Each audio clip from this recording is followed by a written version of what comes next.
Bene, siamo qui con... Giada, Perfetto. Cosa hai fatto in queste settimane al Piccolo Rifugio? in queste settimane abbiamo fatto diverse attività, siamo andati al Grest con i ragazzi del Piccolo Rifugio, siamo stati lì con i bambini, abbiamo fatto il laboratorio di carta riciclata e è stato molto bello vedere interagire i ragazzi del Piccolo Rifugio con i bimbi e poi abbiamo fatto anche altre attività in generale qui, in passeggiata e altre Ok. cose. Tu sei? Io sono Crystal. E perché hai scelto di venire a fare volontariato al Piccolo Rifugio quest'estate? Allora, io e Aurora stavamo cercando, diciamo, delle attività in modo da poter riempire le ore che dobbiamo fare per essere ammessi all'esame di maturità, le 90 ore.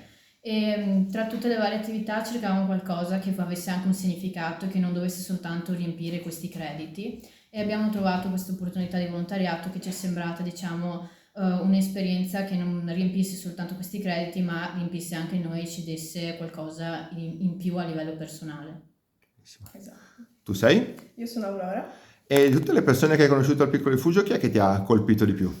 e mi ha colpito molto Dino, la sua esuberanza, la sua loquacità, perché fa letteralmente amicizia con tutti, è molto amichevole, anche se a volte disturba un po' nelle attività. Diciamo che non è sempre volenteroso di fare, ma è molto simpatico, alla fine si unisce sempre a darci una mano.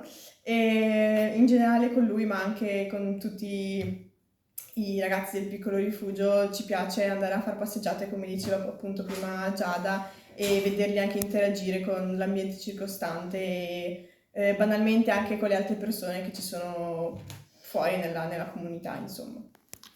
Perfetto. Tu Giada, che appunto hai un'esperienza più lunga perché hai fatto anche teatro qui, cosa hai ricevuto da questi mesi al Piccolo Rifugio? Tanti sorrisi e ti riempiono proprio il cuore, capisci di quanto magari sei fortunata, arrivi a casa e dici sì, io mi sto lamentando per una sciocchezza e invece loro hanno sempre il sorriso nonostante tutto quanto.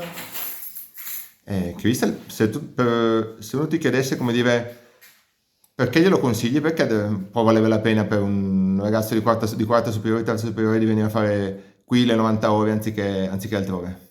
Perché è un'esperienza che dà qualcosa in più a livello personale e diciamo ti riempie e inoltre ti mette a contatto con una realtà che magari nella vita privata non riesci a vedere, cioè quella del mondo delle persone che sono affette da disabilità e è molto importante entrare in contatto con queste persone e una cosa molto importante che ho notato, ad esempio facendo le passeggiate, è quanto spesso si ritrovino ad esempio dei marciapiedi dissestati sono cose di cui noi magari ci lamentiamo con poca consapevolezza, ma che in realtà per molte persone sono molto importanti e creano molte difficoltà e quindi magari è anche importante per capire che bisogna rendere il mondo più accessibile a tutti quanti.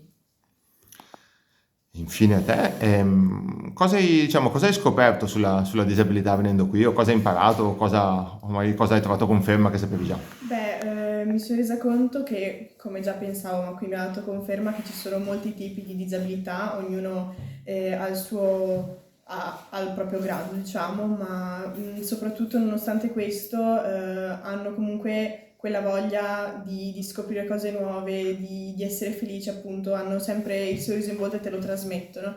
E proprio ti danno quella spensieratezza, diciamo, che magari se tu li guardi pensi, cioè ti tende a pensare, poverini, magari stanno male, ma in realtà sono veramente delle persone che ti trasmettono tanto, ti trasmettono tanta gioia, tanta felicità ed è bello stare qui con loro.